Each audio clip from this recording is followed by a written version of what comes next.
I am Geoff Eido. This is Lunacy, where we discern the sacred from the insane and admit that whether we like it or not, we are all profoundly affected by the cycles of the moon.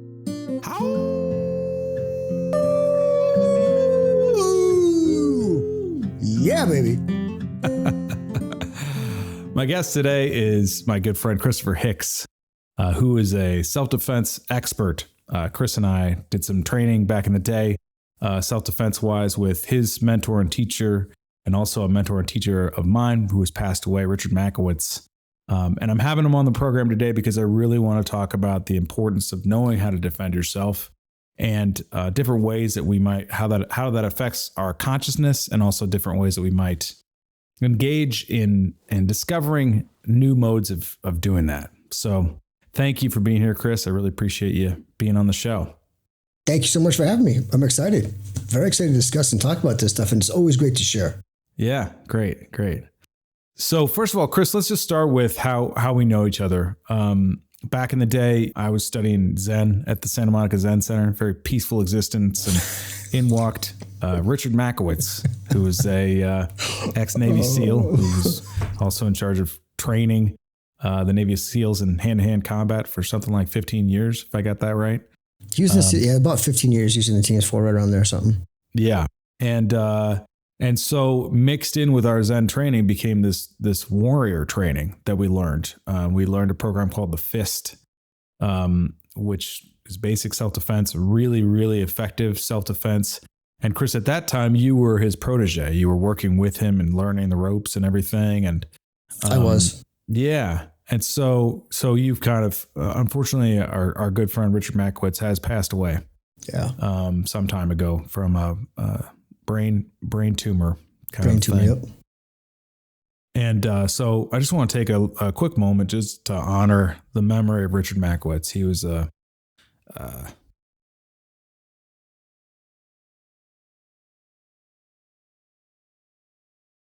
great man. He was really a great man. He was truly wanted to be of service to people, wanted to, spend a lot of his life, in defense of the country, but then also he took the skills that he had learned and he turned them into something that could really help people protect themselves. And he did his best to spread that wisdom and knowledge to us. And I think it's so beautiful that you have taken up the flag, so to speak. You're carrying his wisdom forward and implementing your own knowledge. And I just think that's beautiful. So I just want to take a moment to say, we love you, Mac. Yes, we do. Always and forever, man.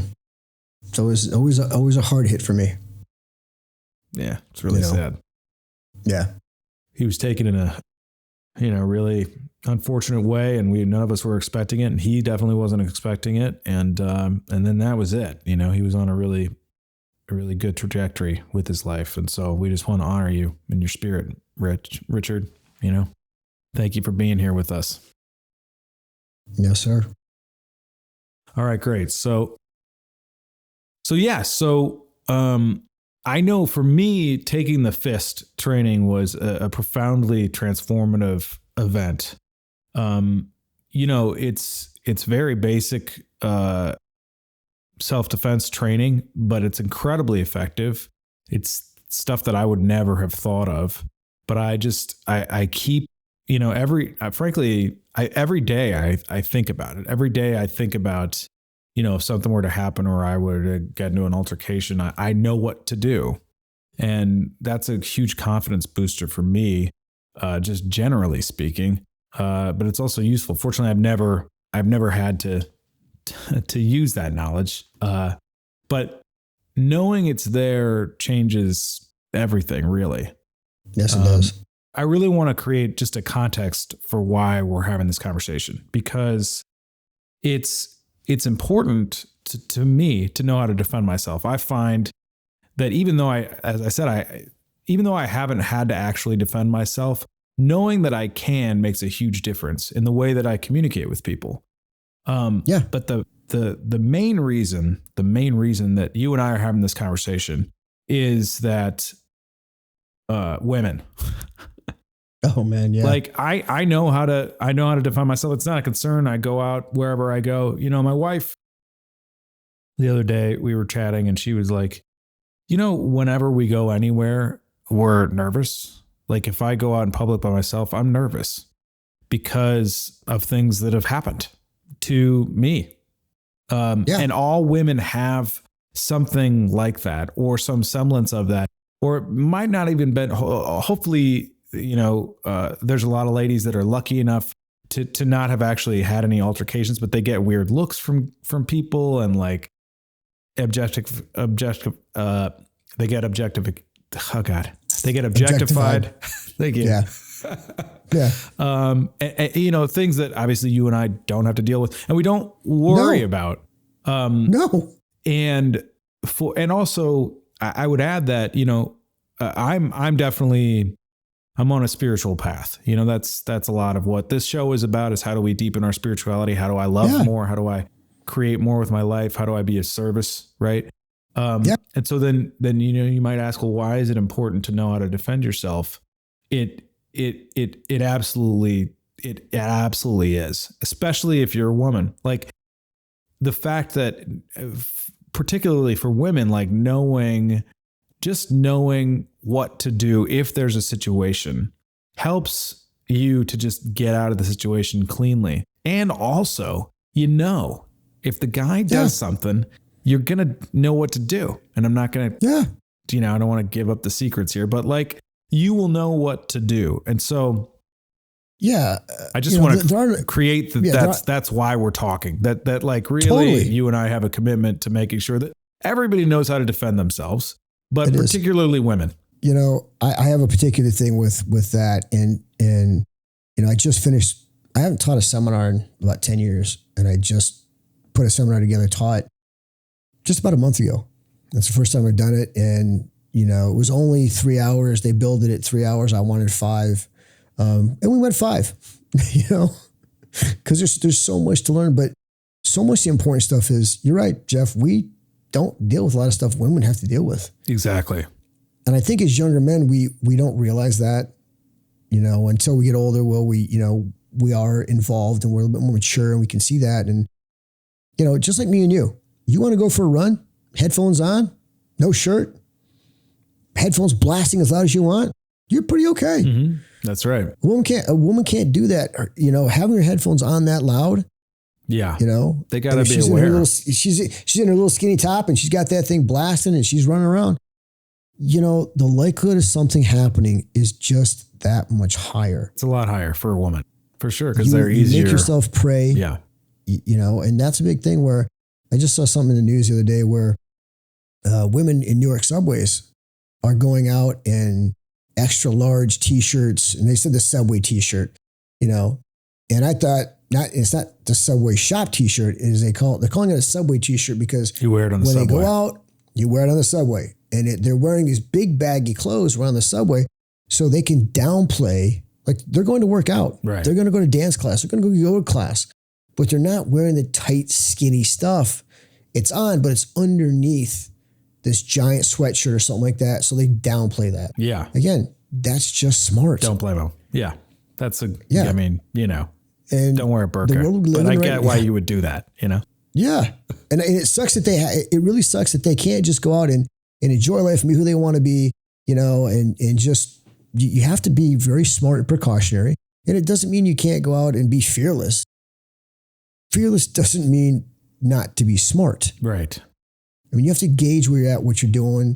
We're living in a society right now where whether it's a guy or a girl, in LA, there's been a whole string of stabbings on the subways, or the trains, at the train stations so again, violence has increased. Yeah. We've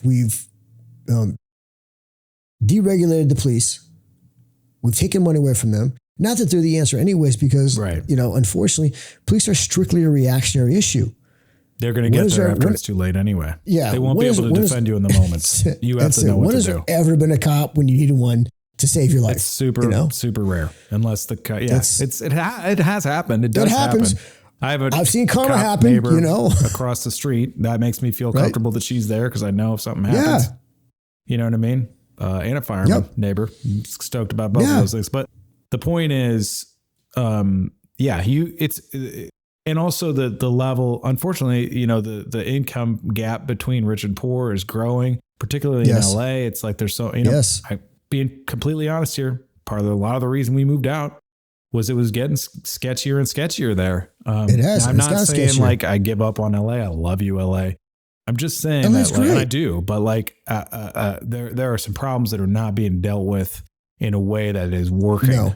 And you know, so this just kind of, I think, goes to our point, the importance of self-defense. And also, like, you know, I just want to highlight that, you know, part of what I consider to be my mission in life is to really shift the paradigm around women, generally speaking, so that we as men really respect and honor the feminine. Not in a way that like they're better. No, but not like that, but they are the source of all of life. And we need to recognize the divinity of women, not like just in terms of who they are as people, but also in terms of like sexually speaking. And we're super confused about that whole thing as a culture, and et cetera. Yeah. Like we don't recognize the sacred act of sex. Nobody wants to talk about it. And yet that's how we all got here. Weird. Yes. Weird. Yeah. Weird. Totally weird. Makes no sense. Totally weird. But so that's part of the thing. Like like that's part of what I consider to be my mission, is to really make it cooler and make it more known and like see the benefit and the beauty of honoring the feminine and honoring women. But so that then the other thing is not only is it important for us as, you know, to kind of change that whole dynamic, how we relate to women, but it's also critically important for women to know how to defend themselves. It is vitally important for a woman to be able to know in the back of her mind, oh, okay, I know that if something happens, I'm going to drop into gear. That's it. What I call now is I call that armor up. Okay. Yeah. You know, because dropping into gear to me is a phase of what we do. Yeah. But armor up for me is, again, it's that armor up, shields up, my awareness is up, I'm ready to go. Yeah. You know, and, you know, Mac again kind of drilled this in. We talk about being of service. Yeah. You know, why is it so important? Why is it so close to our hearts? You know, one of my biggest sayings is own the ground you walk on. Yeah. And a lot of this comes from a place of really self-love and self-value. That's right. A lot of times, you know, I found with training women, whether it was Richard or in my own programs, there's a lot of times women don't value themselves enough and find themselves important enough to protect. Yeah, that's right. They will be the mama bear and they will protect your kids. My wife will protect me first before she ever thinks or gives a second thought about something could possibly happen to her. Right. Yeah. You know, and it's so important that we shift that to understand that you're such an amazing person, you know, and you need to, again, you're on an airplane. What do they tell you? Put your mask on you first before you help somebody else. Right. Same concept. We're out in the world. And unfortunately, you're right. LA's become a little sketch. Your head has to be on a swivel right now. Yeah. Doesn't matter where you're at. The homeless problem's a little bit out of control. There are encampments in places that never would have these issues, you know? And I'm not saying that's horribly bad, but some of the element that's brought into there, these people, not all, but a lot of them can be unstable. I had a client that was a man that lived in a very nice area in Sherman Oaks, upper class area. And there was an encampment that moved in like half a block away. And he's like, every time we go to the park with my son, my wife. And the funny thing is here's the distinction between I train Muay Thai. Well, that's great. And the distinction I want to make is what you train as a martial artist in a dojo is not reality, nor is it based in reality. It's based on some arts. Same thing. I love the fighting arts. I love MMA. I love boxing. I love kickboxing. Those are great sport-driven arts. But I am not going to kickbox in the real world. It's going to get me in a lot of trouble. Because the guy or the woman, the people we deal with in the real world, especially in a homeless situation, they stab you and they're gone. They're not there the next day. They're just gone. Right. And again, your awareness is not about me being a tough guy. It's not. In fact, it's the exact opposite. Yeah. Like I said, I'm 5'5". I weigh about 175. So I'm short. I'm stout. I got muscle on me. My whole job in an altercation is to make myself appear smaller, weaker. I'd rather be like, hey, listen, I'll do what I can do. Yeah. I'll pay for the jacket. How can I make this right? you know? Right. Very simple things to dissuade, de-escalate. Yeah. You know, if I can do that at all possible is what I want to do. Yeah.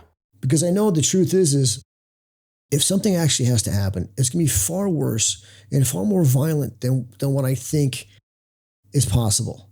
Right. You know, that's the biggest thing is with women out there, we're talking about usually smaller, not all, but if you're small, that makes you more prey. You know, if you have an injury, that makes you more prey. If you're walking around with a giant backpack on you and you're slugging that thing around, that makes you prey. Not being aware of what's around you is the biggest issue. Definitely. Yeah. So, so just to backtrack a little bit, you know, like when I say drop into gear, that means you take your dominant foot and you place it back so that your other foot is forward and you put your arms up like you're ready to kick. Yep. And there are also certain techniques that one can do that are almost immediately disarming to your opponent. And if you know those basic techniques particularly as a woman, you'll probably never have to use them. But if you do, you're going to know what to do. And the fact that you know what to do means that you're going to carry yourself like you know what to do. So you'll look like you know what to do. And if you look like you know what to do, people will not fuck with you. It's true. That's the bottom line. If you're walking around like you know, and just with the knowledge, okay, I know what to do. You know, I'm walking into this subway car or whatever it is with a bunch of guys. It's late at night. I don't know any of these people. But if I hold my head up high and I keep that knowledge in the back of my mind and I armor up, as you say, and I'm being self-protective so that I'm looking at my surroundings and really taking in, okay, these are all the scenarios that could happen. I got my eyes up. I'm looking around the room, not engaging with anybody, but I'm aware of what's happening. And I'm not sitting there in my phone looking at things, you know. Bingo. Like, you know. Not being caught unaware. That's right. So that just kind of goes to sort of also why have this conversation is like, these are things that you could train, you know, and also are just vitally important. So if it's whether, you know, it's with Christopher and his organization Armor Up Self-Protection, or it's somewhere else doing some other kind of self-defense thing, it's so, I just want to encourage. I don't care where you get training. Yeah. Get trained. Right. You know, because again, that little bit of training trumps tools. Everybody's like, well, I've got a gun. I've got this. I got that. That's great. But you know what? You being able to get to the weapon, you being able to do these things, oftentimes there's nothing in your hands. Yeah. Because you're going about your day-to-day business about, hey, I'm going here, I'm doing there. You know, your wife's coming home to see you. She's not thinking about something happening. That's right. Know? Yeah. And again, if you have pepper spray, great. But if it's not in your hand, it doesn't matter where it is. And by the way, if you have pepper spray, that is great. And hold it in your hand. Love pepper spray. Hold it, have it right here, you know, so you can use it. Yeah. Highly recommend. If you get pepper spray, get the replaceable water canister so you can test it. Okay. So you know when you can spray it a couple times, you know how it disperses, you know where it goes. That's the biggest thing with any weapon, with anything you want to use, what we call a force multiplier. Yeah. You want to test it. You want to know, how does this thing work? Most people walk around like, I got pepper spray. Yeah. I got a taser. You ever been tased? you ever been, it's not like for everybody, but if, you know, stun guns, I love stun guns. Stun guns are great. They're very loud, very noisy, but it's not the movies. They do not, and I repeat, a stun gun does not knock you out. Right. It's not like you go zap and somebody just drops over. You go zap and the guy will jump back and might scream, might retract very quickly, but you're not knocking anybody out with it. The voltage depends isn't on what that clothes high. They're wearing. Yeah, there's so many factors There's so many factors. Like, it's important for you to know what to do if you're in a fight and you don't have anything but your clothes on, you know? That's it. And I think, you know, I sort of envision, and we can talk about this in the future or maybe offline, but like, I think it would be great to put together like a short video or something, you know, that just gives people like particularly women, like a basic instructional guide and goes over some of the principles of the fist and some of the things that you teach. That's it. But also people can reach you at your website is... Yes. selfprotection.com. ARMORUP selfprotection.com. And You then, got it. and are you offering classes or I teach privately. individual I teach coaching seminars. mostly? Okay. I teach individual coaching, private, small groups, or seminars. Okay. That's great. So before the pandemic, I was teaching classes, and then I just haven't reinitiated that. I do some other things here and there with some friends of mine where we do help out and we do other stuff. I do train at a place called the HOC in Van Nuys, which is called House of Champions. Okay. So I'm out there doing my thing constantly. And like you said, the little video we're talking about, that's kind of a revamping of some of the things that I've worked on. Okay. You know, because Mac was a big one that taught me a lot of these things where if you're in the military or if you've done, you know, any type of special operations type training, they teach you a lot of this stuff. And the keys to a successful attack is surprise, speed, violence of action. Yes. Surprise is one of the biggest things we want to have on our side because you are prey. They're coming after you. They picked you for one simple reason because they think they can take you. Yeah. That's it. And that idea is all they need to start coming after you. Right. You know, and like I said, with women, you know, a lot of times this comes up where I'm too old. It's never gonna happen to me. I'm not in great shape. Yeah. I'm too big. You know, I'm too skinny. I'm too young. We start rationalizing these things where it could never happen to me. And the point is I don't want to sell fear, which everybody wants to sell you on. Oh my God, it can happen to you. You know, Yeah. it's not that. That's not the point. Some very simple things, because if you own the ground you walk on, like you said, if you own that ground, you're confident. You are not prey. That's right. All you have to do is watch National Geographic, you know, and remember that predators are constantly trying to separate you from whatever herd you're with. Yeah. You know, if they can single you out, they'll bump you a direction. They'll get you away from that group of people you're with, whether it's mainstream public or it's your group of girlfriends or your husband, whatever. They can cut you away from that. That's what they're looking for. And that's when things happen. And That's there's right. usually, again, I have three things I teach, three presuppositions about an attacker. One, they've done this before. Okay. They have all the answers. Yeah. They know how, what, why, where, and when. You know, they have everything on their side, especially surprise. Remember that the more surprise I have, the quicker it leads to more fear. So again, coming from that place, they know all this stuff. They've done it before. They picked you because they thought they could take you. And they're not going to, let's be clear, predators aren't the smartest people in the world, but they're not stupid.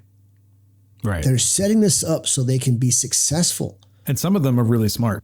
And some of them are very intelligent. Okay.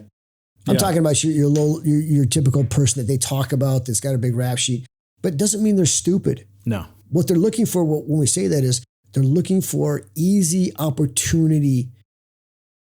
That's the number one thing. The ease of opportunity. How fast can I get to you? Yeah. How easy can I get to this particular target, this person? Okay. Right. And that's what we're really talking about.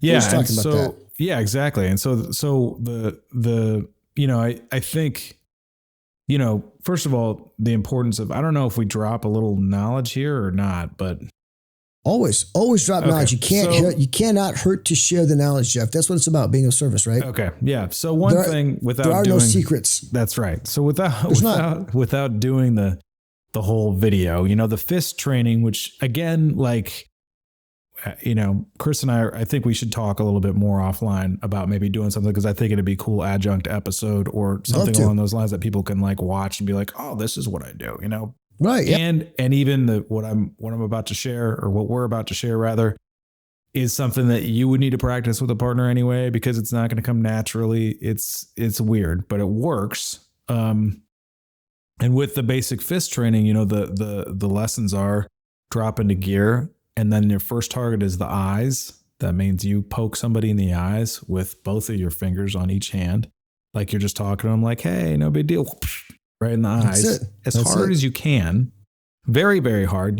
Their eyes aren't going to pop out of their head. Don't worry about that, but it will cause chaos, right? Yeah. And then their hands go to their face like this. And then you drop back and you kick them right in the nuts with your shin bone as hard as you possibly can. And then pretty much at that point you could run away. But if you want to continue, you can, they're going to go down. Then you can knee them in the head, right? That's it. And then step Take on. Knee to the nose, very clear that, again, what we do and what Richard turned me on to was what is actually real, what can really happen, being aware of the realistic possibilities. Yeah. And then understanding you as a human, are a target-driven machine. And you have your own weapons platform, fingers, palms, elbows. You got a headbutt. Everything we talk about is let's train you to be as instinctive as possible. Yes. So everybody has this right to self-protection. Is your God-given right. Right. The funny thing is, though, is you kind of have to get familiar with that. You have to train that. Yeah, you do. And you got to know what to do and create it. scenarios. And so that's why it's important to practice or get a partner. Like the actual poking in the eyes thing and the fists, we spent hours poking people in the eyes and feeling the fingers on your eyeballs and stuff like that. And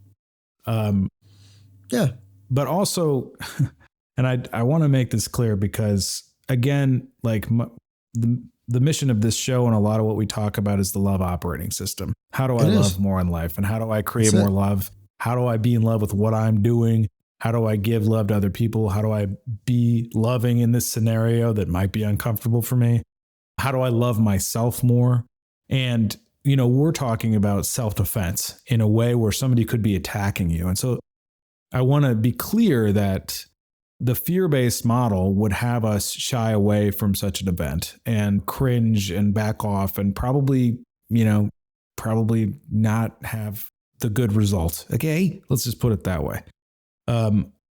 Whereas the love operating system, for me, suggests that if something happens, I know what to do and I will defend this house because this house is valuable to other people because I am love and I am of service. Yes. And so that's what we're pointing to. It's not like we're not trying to make people scared and, you should worry about that the boogeyman's going to come get you. The boogeyman's not going to come get you. The fact that you know what to do in a scenario that might be somewhat sketchy is just going to do so many wonders for you. And also, you're then demonstrating that to other people. There are other girls that are going to watch you. Yeah. There are other men that are going to watch you. They're going to see, wow, that guy really walks with confidence. And also carrying a torch. Yeah, that's right. And I mean, I would even go further than that. Consider that like if I'm walking around like that and then there's somebody who has maybe nefarious motives and they see me and I'm friendly and I'm also walking with confidence, that might disarm whatever kind of nonsense they got going in their head. They might just be no, not that guy, That's it. It pays to be friendly and confident. So it does. It pays to be very friendly and confident. And that comes back to some of the things we're talking about, which is, we talk about being an easy target. Yeah. Hardening the target, making yourself a hard target is what that's called in executive protection. Where, listen, if you're the president, you've got Secret Service, you've got bulletproof cars, you got Rich all these Machowicz, things somebody like that. You got it really hard to get to this person. Right. You have to be our own bodyguards. And you couldn't be more right than being my own bodyguard comes from a place of love. Yeah, that's right. I want to go home to my wife every night. Yeah. That's what I care about. Yeah. And you're stopping me from going home to my life. Yeah. I love my life so much that I'm willing to step up. And in the moment, you have to understand, if you want to leave it up to the bad guy, that's your choice. Right. Or the confused guy. Let's call him the confused guy. You can call him confused. I call him bad. I call him aggressors. That's fair. You know, I have to make that clear distinction for people that, when you approach a situation, as men are different from women. We have different things that happen to us differently. Right. We get the one dude that's like trying to punk you. Yeah, what do you want? What are you going to do? Trying to be the tough guy. We deal with that. Women don't deal with that. Right. No. Women deal with unfortunately, we start talking about like rape. Yeah. Totally. Ego and testosterone. Yeah. Number one way to get yourself dead. Yeah. It's simple. Yeah. That's right. That's right. The things that are threatening women are much, much more aggressive and unfortunate. And, really comes from a space of like, our training and our educational model is extremely flawed in terms of our ability to honor and also our knowledge to know what to do with testosterone. ladies, spoiler alert, if you're a man, you are set up to want to have sex with everything, particularly in your teenage years. Yep. I mean, it is incredibly, it's just there. And so Always. if you're not trained on what to do, or you're not set up with good role modeling, then it's a lot easier to just succumb to those desires and do stupid stuff. You know what I mean? Particularly if you've been drinking. So liquid courage does amazing, stupid things for us. Yeah. Liquid courage is such a misnomer. Totally. It's liquid stupidity is what it should be called. There you go. I'll go with that. Whatever. I'm not saying don't drink, be moderate, live your life. But I am also saying, like, you know, that's a thing. And so if we're not if we as men are not training, okay, wow, I know it's okay that I'm really attracted to this woman and I think she's really hot, but I'm not going to do something because I respect the fact that she can give birth, which I can't do. Then that's a different thing. There's also a way to honor a woman and her beauty and her sexuality and love her sexuality and who she is without having to skeeve her out, you know, without just being like, okay, I get you're beautiful and I respect that and that's great. But you know, do your deal. How hard is that really to be a woman in society where every guy looks at you and they want the one thing and everybody's trying to get that a friendly smile. They're trying to get that the entrance into you. Yeah. And you got to think about this is continuous for them. Yeah. They go to Starbucks, they go to the gym, they're in their car. Right. Beep, beep. Hey mama, what's going on? It's a continuous bombardment. So as an adult, older male now, I'm like, wow. Like, ladies, please understand that we as men, we really are just trying to catch up to some place where we can uphold ourselves in an honorable manner and really be great guys, good men, and take good care of the people in our lives and not, you know, just be looking at constantly ogling these things, constantly looking at you, constantly trying to drop a line, trying to pick you up, trying to get you to go someplace. I mean, it is such a crazy thing. And again, please forgive us because in those teen years and those early 20 years, man, we are just stupidly driven by testosterone. Yeah. And the point is, you know, and obviously like, you know, you and I we're both married. So then we respect our spouse. And so even though we notice women are beautiful, we're not going to do anything and et cetera. But I think like all of this highlights a couple of things. One, it's really important for us to retrain men and for us who are men who are of wiser years to be imparting wisdom on this level that we should honor women and honor the source of life, which comes from a woman always. And then two, you got to know how to defend yourself because ladies, particularly if you're in a situation where you are a teenager or you're going to college or whatever, and you're in social circles and you're going to bars or whatever, I'm sure something's going to happen where you're not going to want it to happen and you have to know what to do or suffer the trauma. And we don't want you to suffer the trauma. We don't want that, you know, and, you know, I was going to say earlier that unfortunately, you know, you start looking statistics up and I hate statistics because they can be, you know, swayed one way or the other, but for a greater to lesser degree, it starts at a very young age for women. Yeah. As young as like, you know, 8 or 9 that they start being looked at this way, you know, and it, you know, it's just not a healthy thing. Oh God, really? Yeah. That's gross.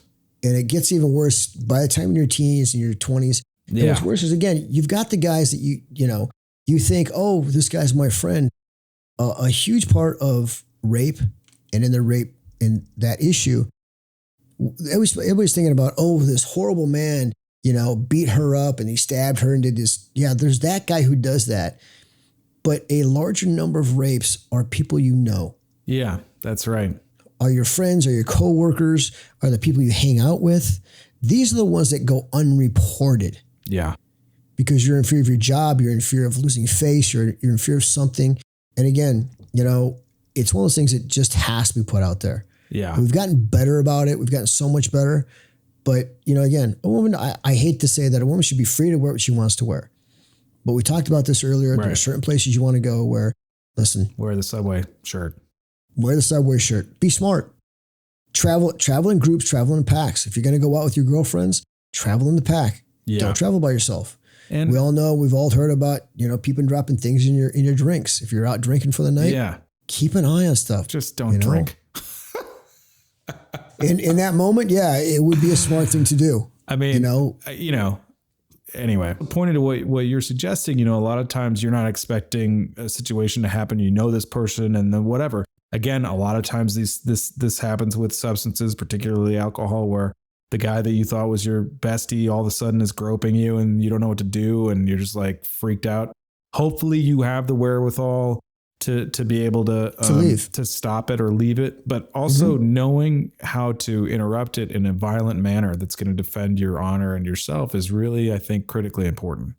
So one of those things that you can do is to poke somebody in the eyes. Just have your hands up like you're just pleading with them, and then just go for it. Just hands right here. Yeah. And just you're going to eye rake. It doesn't take a lot of special skill. Yeah. What we talk about when I train women and when I train men, is something very simple. It's not a can or a can't you issue. It's a will or a won't you issue. Because in the moment, the thing you need to do is give me the one thing you don't want to do. You're going to need to take some type of an action. And violence in society gets such a bad thing anyways, but we try to clarify that in, making a clear distinction between right violence and wrong violence. Listen, a man raping a woman is wrong violence. I don't care who you are. 100%. I don't care what creed, what sexuality, what your personal thing is. You walking into a school and shooting kids, wrong violence. Wrong violence. Yeah. Mm-hmm. Horribly wrong. Yeah. So in that moment, you have to be very clear on the word no means no. It's a complete sentence. Even if you started down that path with somebody and you're doing some heavy petting, things like that, and you go, you know what? This isn't for me. No means no. Yeah. Right. And I tell women, listen, if, a poke in the eye is great, but you have to get comfortable with this thing called violence. And that's what scares us. Right. And we know much about our bodies nowadays as we do about the cars we drive. Most people know how to feed it. They know how to get it someplace, and that's it. Yeah. And they'll try any type of additive to make the car go faster, run longer, but they won't take it to the mechanic, or they won't figure out, hey, how do I change the tire? Or the oil. Yeah. Or the oil. Or why is this light blinking? It keeps blinking. I don't know why it's blinking. Now the car won't run. Same concepts where we've ignored ourselves to such a point where, again, postural deviations, in the world where, kids are now having what's called a forward head because they're on their phones all day long. Yeah. And we used to see that only 20 years ago with people that constantly worked on a computer. Right. But we're talking like 8, 9, 10-year-old kids that have this postural problem. Yeah. Because their head it's all these muscles are stretched forward, tightened down here. Yeah. And it creates a problem. So again, we know as much about our bodies and we pay about as much attention to them as we do, what you know about a car. Yeah, that's right. And also, you got to know that if you inflict violence on somebody, they're going to recover. You know what I mean? Yeah. Don't feel bad. Just do it. Just do it. And I mean, the being on your phone thing and looking at your phone, especially when you're in public and you might be in a situation, surrounded by people you don't even know, don't be on your phone. Don't be on your phone. Don't look at your phone. I had this guy, I was driving on Pico Boulevard, close to Barrington in Los Angeles. Okay. And this guy was next to me, an old man. Nothing wrong with being an old man. I'm well on my way. Yep. But he was driving like this with the steering wheel up here. He barely could look over the thing. And there was a kid crossing the street, a guy crossing the street, and he was looking at his phone. And I started to slow down and the kid did not look up. And I was like, this fucking kid is about to get hit. Perfect course. And so I started honking, and then he looked up and looked at me like, what are you, like he was pissed off at me. And of course, the older man next to me looked up and saw the guy, and then he stopped, and then the guy crossed the street. But the whole time he was looking at me like I was a jerk. And I was like, I fucking saved your life, you little shit. Don't look at your phone, you dummy. So people, anyway, we've lost this ability to be grateful and understanding that. I just had this happen the other day where just driving on the road, man. Yeah. Someone's getting over. I honk my horn, because he's crossing my lane. And as opposed to going, oh, hey, sorry, man. He actually sped up in front of me and hit his brakes. Wow. I'm like, Yeah. like, I'm just trying to keep you from hitting me, and now you're trying to cause an accident. Yeah. Right. Yeah. Like, just be grateful and be like, hey, you know what? I'm sorry. We've lost this ability to just own the things we say and we do. Hey man, I did you wrong. I'm sorry. Yeah, that's right. You know, that makes such a huge difference. Just being apologetic and owning your crap. Yeah. Takes huge guts to do nowadays. Yeah, it is. Because it's easier not to. It's easier. Why do I have to do with that? I don't care. Nobody wants to. They'd rather hide. No. And it's so squirrely. And I mean, that delves into integrity, and it's like you start doing that, and then, you're going to be lost in some cycle of that and hiding and feeling bad about yourself because you know that was wrong, instead of just copping to being responsible for your life and your actions. That's it. The other thing about the posture is that I think is important is, if I'm walking around slumped over, then I'm a much easier target. Totally. And I look like an easier target. But whereas if I walk around with my head held high and I'm looking around like this, and by the way, anytime that you feel unconfident, try putting your head up, straighten your back, really think, okay, I'm really going to straighten my posture. I guarantee you within 5 minutes, you're going to feel better about your life. And also, if you're in public, that's the way you got to walk around, because you identify yourself as somebody who knows what they're doing. Even if you don't necessarily feel that way inside, put your head up. The body will lead and the mind will follow. You will find that confidence in yourself because of the fact that that's who you're being, literally, physically. So, these are just a few tips, I think. Well, they're great tips. I mean, again, where the head goes, the body follows. Yeah. We talk about that in self-protection, self-defense work where, listen, if I grab your head and pull it down, the body's going to go down. Same concept. As I'm walking through the world, you're right, man. I want to be heads up, eyes up. Again, we go back to National Geographic. What does a jaguar or the cheetah attack or the lion? He's not going after the one that's like eats and looks around. He's like, okay. He's got the one that's just head down, munching away. Head down, munching away. Mm-hmm. Yeah. That's the one he goes after. He's like, you're not paying attention. That's right. You're the one. Yeah. And I just want to highlight, the distinction that you made between self-protection and self-defense. Self-defense is something you have to do after you've been attacked. But self-protection that's a way of being where you're like, okay, I'm out in public. I'm just going to look around and make sure that I'm safe. And by the way, there might be other people that I may need to defend in this scenario. And so it's like if if a lady walks into the subway, you or I are in the subway, we know that lady might be at risk. And if something happens, we could do something to help her out. But the critical thing also is that she and each of us have the self-love and the self-dignity to hold our head up high and to look out to make sure that we are in a mode of self-protection, as you put it. If you're enjoying this program, if you love Lunacy, please consider becoming part of our team. Go to patreon.com/Lunacy podcast to become a member of our team.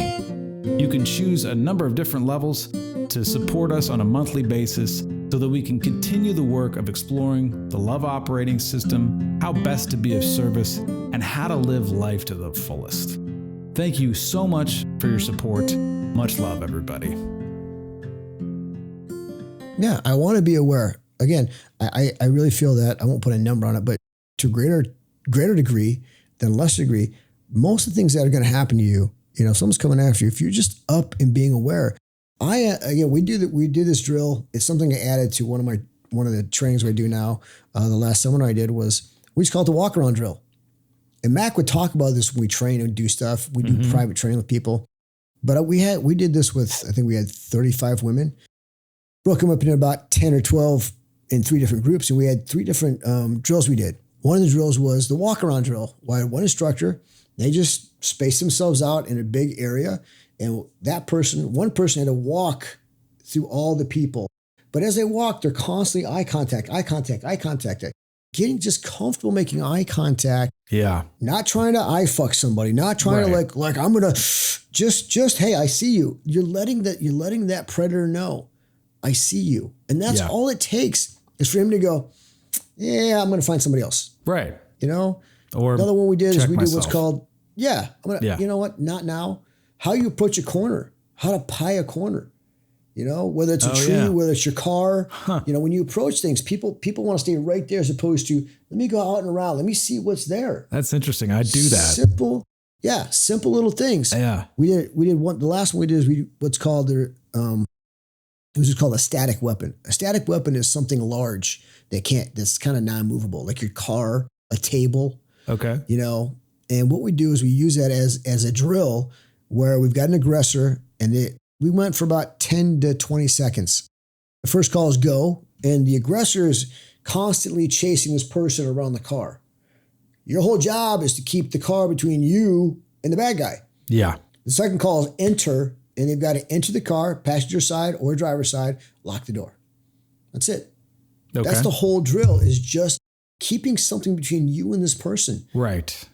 Yeah. And remember that energy is finite, not infinite. So we don't live in a movie fantasy world where I can hit you 1,000 times and you're just going to keep coming after me. Yeah. People get tired. That's right. Bad guys get tired. You can watch this on all kinds of different videos.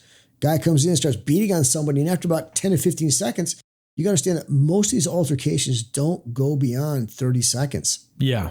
Mm-hmm. That's because right. we're not talking about trained fighters, and we're talking about your body's going on a hormone dump. Yeah. That's right. And the aggressor's body is doing the same thing. That's right.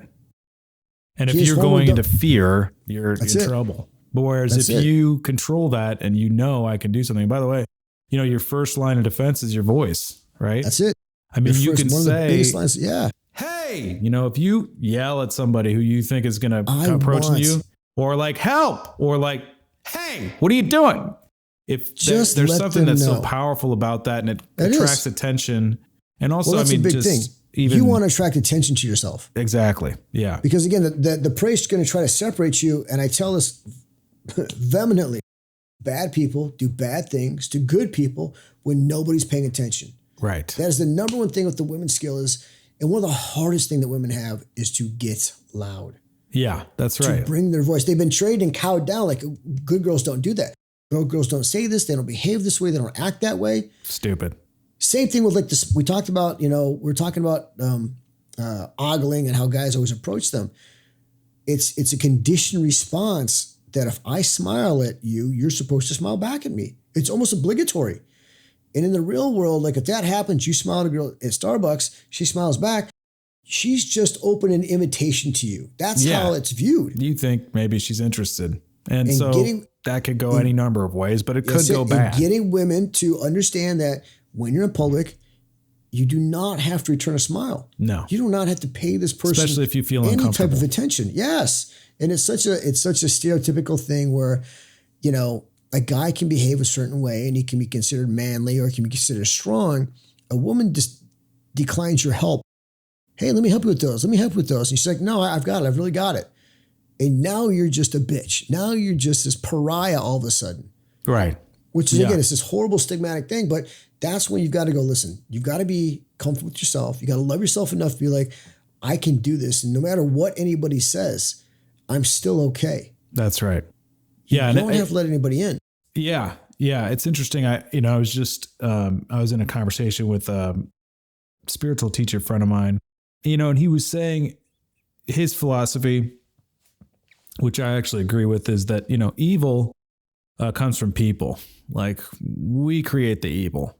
And the thing to do when you encounter evil is to speak up, immediately speak up. I don't feel comfortable. Agreed. This doesn't work for me. I don't like this right now. Something's off. I don't feel comfortable here. And you can say that. And if you start saying that, chances are it'll disarm the person because they're like, wait, well, she doesn't feel comfortable. Why doesn't she feel comfortable? Then the evil that is in them gets recognized, right? And consider that we all have a moral compass in us. And so then naturally they start going, oh, wait a minute, is there something weird? Should they feel uncomfortable? Why do they feel uncomfortable? What am I doing? It makes them somewhat self-aware, which can also disarm them. So I think that's another thing is like, if you do feel uncomfortable, immediately say, I don't feel comfortable right now. And then leave, move, leave the room. And the beautiful thing about that is when you say it that way, Geoff, you're just speaking the truth. It's so much harder to come up with some line to like drop on somebody. And I preach that. I'm like, hey, if you're online Women have to deal with this. You're in the checkout line at the grocery store, and you're standing there, and this guy walks right up behind you, is breathing down your neck. Right. Yuck. Just turn. Hey, can you just? You're kind of creeping me out. Can you back up, please? Yeah. I have a space issue. I'll say the same thing. Right. Or just turn around and say, I have COVID. Yeah, that works too, man. You know what? Oh my God. I love when there's, that's gone away, but the 6 foot rule is awesome for me. Yeah. I'm like, good. I got plenty of space around me. I agree. I can operate really well. I can see what's going on all the time. I don't feel crowded. I don't have to worry about looking over my shoulder. I mean, all these things we talk about, most of the stuff we start talking about self-protection. Yeah. It's a way of being, like you said. That's right. It's not about, again, if I have to take an action after something's done to me, for the most part, the majority of people, it's not going to go very well. No. This is where you need a high skill level of training. And even then, listen, if I get clipped in the head, you catch me in the right place, I'm going down. What may save me is years and years and years of physical skills training. When my body kicks in, maybe I pull up, I do something that I need to do, I kick out, I do the right thing. But again, most people don't have that kind of time, nor do they do what they wish to invest that amount of time. Mm-hmm. Absolutely. But for the most part, your self-protection training should be very simple, very clear. It should be, number one, target oriented. You should understand what targets to hit first and why. Yeah. And then you talked about like the hand thing. This is not talked about in sports either, by the way. When I punch you in the face, if I poke you now, your hand goes to the eye, because your body's designed to protect itself when it's injured. Exactly. So we want to look at where we drive the hands. It's instinctive and totally reactive. That's it. And I don't have to be crazy. And I don't want to be like, super hard. If I just flick my hand at your face and I catch an eye, that's all I need to get what I need started. That's right. And if your hand comes up, doesn't matter what his reaction is. If the hand comes up, flailing, whatever, all you got to do, what's available at the bottom? What can I hit? Yeah. You can punch him in the gut, or you could kick him in the nuts with your shin, which works really well. You can punch him in the groin if you want. I don't care. Yeah. It's understanding the targets you're going after and the weapons you need to use them. That's right. That was always one of the biggest defining things when Mack took people through that. And I still use a lot of the philosophy from the original Bukido training in my training, because I find it so valuable. Yeah. To get this. This is the big thing I got to get past, not this. Yeah. This is the thing that stops you or stops this from moving forward. That's right. That's it. But what's so beautiful about all of this is that, you're physically actually interacting with your fear-based operating system. That's it. And really, you could argue you're moving towards like self-defense or anger, but it's not anger, because it comes from a place of self-respect, and which is love for yourself. You are honoring yourself. So what you're doing when you're playing around in a workshop with Chris or Christopher, or you're doing, the fist with Richard, or you're, any of these self-defense things, you're actively playing in the realm of, this is where I'm afraid. And if it's a good training, they're going to put you in a scenario where you do feel afraid, where you do have that. And then you have to act in that. And then then you're actually transmuting your fear-based operating system into a love-based operating system in the moment, because you're practicing in that fear-based place to create love for yourself and defense of yourself. Since you say that, I want to tap on two things really quick. One, there's uncontrolled fear and controlled fear. By you doing exactly what you said, you're moving from this place of uncontrolled fears. You don't know anything about it. It's all unknown. Yeah. Right? Moving to controlled fears, you get yourself in that place. You're very uncomfortable, but you're getting more comfortable, where now you have more knowns about how this thing happens, what happens, and what you're capable of in the moment. So we move from that uncontrolled place to more of a controlled place, where I'm like, oh, I kind of understand this a little bit. Yeah. I'm still not comfortable, but I have a better understanding, where I have more knowns than unknowns. That's right. And two, there's reaction versus response. Yeah. Reactions are instinctive things in our bodies that are fear-based. Yeah. Okay. So when I react to something, it's a fear-based place. A response is me now working and conditioning that reaction to be a response which comes from a place of love, not fear, because it's trained now. That's right. Because when I misfire under reactions, I will misfire. I will do things wrong. Again, I might throw my hands up as a reaction, be like this, right? Compared to my response may be more here, where now my shields are out in front, where if there was a knife, I'm getting cut on the bone. This is when you hear like you watch detective shows or CSI or something. He had defenses on his hands and arms. That's because people are doing this. Right. You're getting cut. And these are the places that I don't want to get cut. Yeah. But that's the reaction. My reaction is to try to protect myself. My response is to understand that if I turn my hands a particular way, move my body under that control factor, now I'm breathing. Now I'm being present in a very possibly chaotic situation. Yeah. Right? And I need to be able to find the opportunity in that moment because it'll be there. It really will be. I'm moved by the fact that you bring up this distinction between reacting and responding, because it's something that actually comes up a lot on this program, particularly in spiritual discussions. You know, for me, the primary reason to embark on a spiritual path is to be able to get to a place where I'm able to respond instead of react. You know, it's like that. If I meditate in the morning, then I know it's going to give me a buffer that I don't even see. But when the thing that's coming at me that's going to normally would stress me out and have me freak out and act like a dick, you know, there's a moment where I'm like, oh, I see the trigger happening as it's happening. I am aware. Yeah. And so therefore I have the opportunity to respond instead of react. And so I think that's like a critical thing that we're talking about, that on a very physical level. And that's why also, you know, people, I think, you know, a lot of the people who listen to this program are on a spiritual path as well. I mean, everyone is on a spiritual path, but that's a lot of the focus. We talk a lot about ayahuasca and different spiritual things on this show. And so amazing things. Hey, you know why are you going into self-defense? Because this is an actual physical representation of transmuting the fear-based operating system into a love-based operating system and honoring yourself. Totally. And I can attest to that because that's my journey. I got into this because it was such a physical thing. And now it's transmuted into this place where if I just own the ground I walk on, if I love myself enough, if I hold my head high and I'm confident, that's a whole different place. It's not a fear-based thing. I'm not worried about being attacked. Yeah. Right. I'm aware of what's going on, but that's how the journey started, was from this very reactionary place to where I am now, where I'm very responsible about what I do and how I handle things in the moment.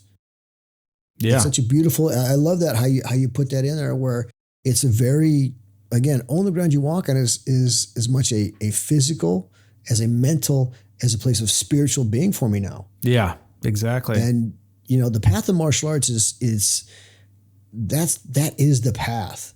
As you get in, I really should believe people get involved for the most part because they want to learn how to protect themselves. They want to learn how to defend themselves. And unfortunately, most martial arts don't really teach you that because it's an art based on sports and things that you can and can't do. Whereas we start dealing with self-protection, it's principle based. Right. And we have a few safety parameters put in there to make sure that you don't hurt anybody. Because again, the things we're going after, the things we're going to hit, the things we're going to touch are extremely dangerous. You know, it doesn't take a whole lot to actually hurt another human being. It doesn't. It really doesn't. It takes more control not to do that. Yeah. You know? So again, you know, it's just a beautiful, I love how you just kind of put that nice spin on it. Yeah. You know? And I think that's really what it is. It's like, you know, and that's for sure. That's what it was for Bill, and the origin of this training. Oh, yeah. My origin of this training was like, you are literally honoring your body and yourself by knowing how to defend yourself. That's it. And by having that, bringing in that warrior spirit, that's really what's going to allow you, first of all, to respect and appreciate yourself, defend yourself, but also spread whatever message it is that you have to spread, you know, that's going to be positive and beneficial for other people. Yeah. I make a clear distinction when I'm teaching seminars and I teach my clients, because everyone wants to be the fighter. I want to be a fighter. I want to know how to fight. Yeah. That's where I came from. And then again, because I had this amazing journey with Richard, he made a clear distinction for me between, you know, a fighter to me is someone that's very hard. You know, they want to fight. They just want to fight. It's all they care about. You know, a warrior is someone that fights for a cause. Yes. Which is a little different because you have to have the right motivation to set you up, to step up. And that's the beautiful thing about him being a Navy SEAL. And that was his thing about being of service was, I loved my country so much, I wanted to do this for them. And so many of the service people I've met in my lifetime, whether it's special forces or the regular Army grunt guy, they all say the same thing. They went in for one reason, and a vast majority have come out with this higher appreciation for what service is and being of service and how that actually is and what that did for them. Yeah. So it's such a beautiful thing when I hear that and when I see that. And I mean, again, just very fortunate to be down that path and have these amazing journeys and with these amazing people in my life that have shown me, taught me, and been of service to me. And like I said, I've got so much knowledge from such a unique perspective from so many places where, again, Richard Machowicz is no joke. No. Richard Machowicz to me is one of the cream of the crop guys. And I had the honor of saying earlier that I've been trained by some of the world's best individuals. This is a guy that was, a sniper in the teams, a hand-to-hand combat instructor, a winter warfare and Arctic captain, in the Navy SEAL teams. Yeah. He would tell me about being deployed under the ice caps, taking a boat out of a submarine in freezing sea temp waters with an iceberg above you, crazy stuff. Yeah. His level of communication and of service were so far up there that every time I get a chance, when I get to be of service, I honor him. Yeah. Love you, Mac. And I've been with so many other great people that are on that level that have had just these amazing experiences where I've been able to kind of now pick and pull because of my expertise and my skills, where I can go, yeah, I really like this, but this doesn't serve the purpose. Yeah. And the number one thing with self-protection is there's a lot of cool things out there. And it's not about what's cool. It's about what's going to work. And I don't care if it works for me. I tell my clients this all the time. It's not about whether it works for me. It's, will it work for you? Right. That is the number one thing. Is if it doesn't work for you, we got to shit can it and find something that does for you. Yeah. That's how much I care. It's not about my ego on the line or about like, oh my God, if you don't do this technique this way, who cares? In the real world, all I care about is number one thing, Geoff, you go home safe. Your wife goes home safe. My wife comes home safe. That's all I care about. How that happens, what thing you use in that moment, whether it's a spoon or a flashlight. Yeah.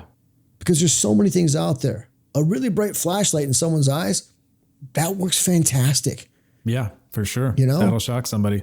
You can't see, you can't fight. Yeah, exactly. Right? Yeah. So before we wrap up here, I just want to say, just all of this knowledge, all of this personal defense stuff is something that will level up your whole life, because having that knowledge then makes you less afraid. You know what to do in situations that are actually scary, where something actually might happen to you.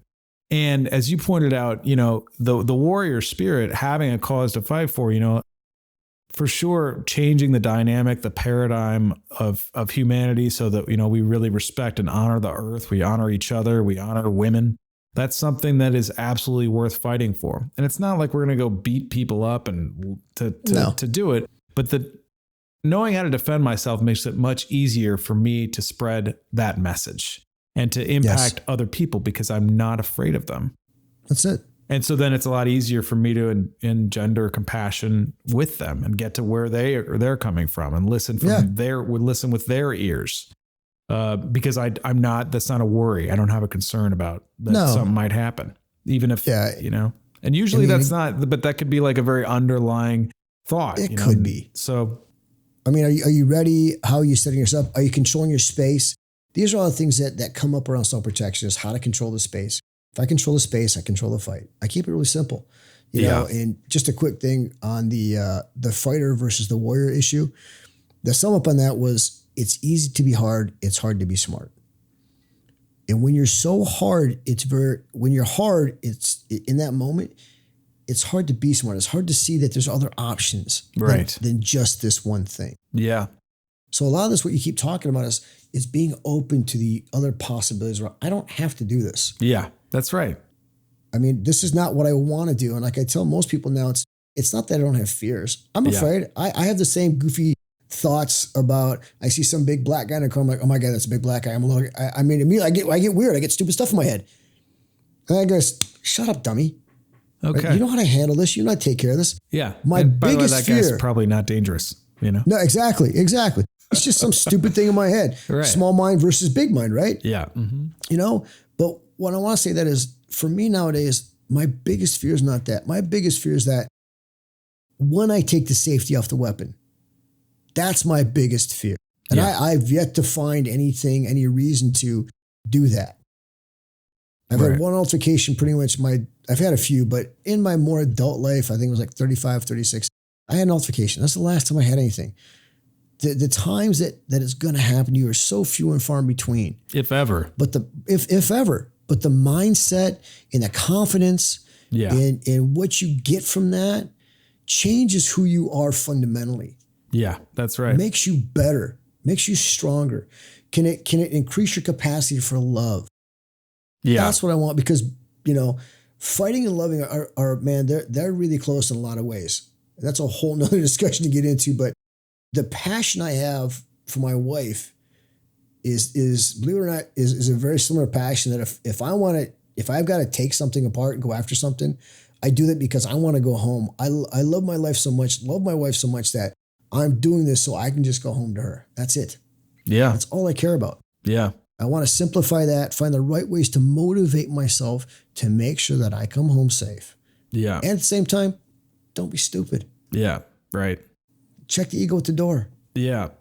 Okay, good. So I always ask this question. For you, Christopher, what is sacred and what is insane? What is sacred and what is insane? What is sacred? You know, those are two big things, because to me, and because of how passionate I am with things, the sacred and insane run very close to me. Okay. You know, you got to look at what I do in my life and some of the things that I do. Most people think what I do is insanely nuts and crazy, especially with the people I play with. You know, sacred to me, love, you know, my family is my sacred space. That's where I love and I care the most. And that's where I grow the most too. Because believe it or not, that's where I find myself challenged the most. You know, I love my mother, but my mother drove me crazy as a child, you know? And I think I've got my stuff so right and tight. And, you know, at my age now, I'm like, I can handle this. I can handle the discussions. And I talked to my mom and I'm 5 years old again. I'm just goofy. I'm like, wow, big lesson there. But still sacred. But extremely sacred, because it humbles me and lets me know that I still got a lot to work on myself. You know, it's insane. Wow, man. I don't know if that's something I can really get into. You know, what's insane for me? I don't have a lot of insanes. Okay. I like to go really hard, play really far, you know, do things that most people don't want to do. You know, okay. When I was younger, I wanted to jump out of an airplane. Now I'm like, I'm not so cool about that one right now. Yeah. I never skydived, but you know, I think maybe bungee jumping would be considered insane for me at this point. Okay. That's good. You know, I like it. I'm like, you know, I'm not so sure that, you know, I'll get stuck to a big cord and dropped off a cliff that's just a desert at the ground, you know? Yeah. Skydiving, I still might do at some point. Nice. You know? Awesome. Well, that's great. So, okay, cool.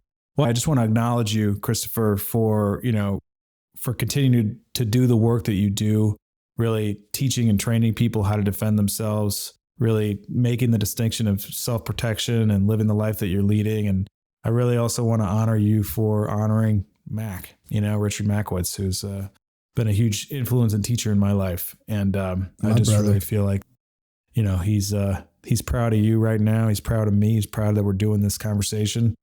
And, I think he is, man. Yeah, I really think he is, man. I think, you know, Geoff, thank you for having me on the show, number one. Yeah. Number two, I love what you're doing. Thanks, brother. I love the message you're putting out there. I love the spirituality behind it. I love the love behind it. And I think Matt can be very proud of you. Yeah. I mean, you know, it's one of those guys that had so much impact on so many people that I know. How many lives he's touched.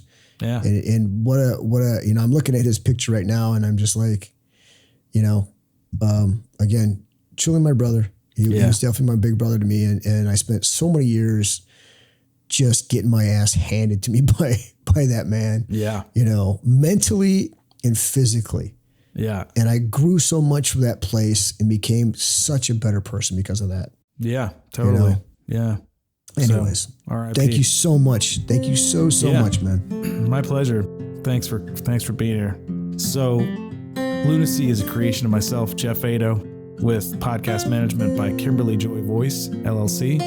If you'd like to support this show, if you want to keep it going, if you want to join our team, please go to patreon.com/Lunacy podcast. We appreciate all the help we can get to continue this message and this mission in the world. Much love, everybody.